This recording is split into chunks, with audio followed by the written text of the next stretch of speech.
কালারটা গুলে নিয়েছি, এখানে চুল টুল লাস্টেও রেডি হয়ে নিয়েছি। তোমরা আমাকে আমার নর্মাল হেয়ার কালারে দেখে নাও, নর্মাল বলবো না, আগে হাইলাইট করা ছিল, একটু একটু রয়ে গেছে, যাই হোক।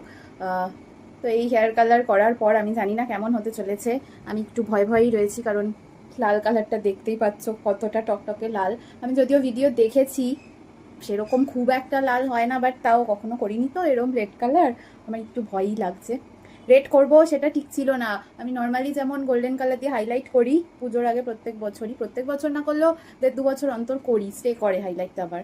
তো সেটা অনির্বাণ করে দেয়, সেটাই করব ঠিক হয়েছিল। বাট হঠাৎ দুজনে মিলেই, অনির্বাণকে দেখিয়েইছি, ও বললো রেডটা করো, আগের বার প্লাম রেডটা ভালো মানিয়েছিল, তাই করছি। কিন্তু ভীষণ ভয় ভয় আছি, অন্যবার অনির্বাণ থাকে, আজকে ও নেই, আমি একা একাই পোদ্দারি করতে চলে এসেছি।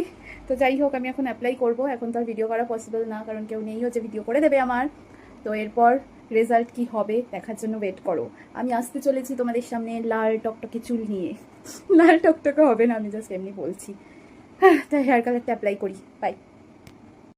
আমি হেয়ার কালার অ্যাপ্লাই করে তখন বসেছিলাম, 8 ঘন্টার একটু বেশিই রেখেছি।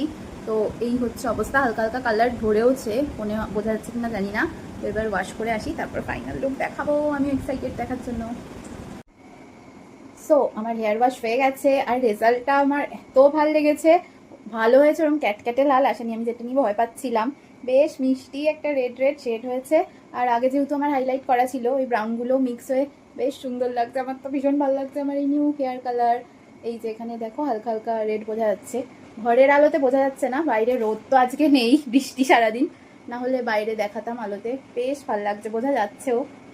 আমি ভীষণ হ্যাপি। তো তোমরা যদি এই টাইপের কালার করাতে চাও, স্ট্রিক্সের এই 06 ফ্লেম রেড শেডটা করাতেই পারো, বেশ ভালো রেজাল্ট এসছে। বাই।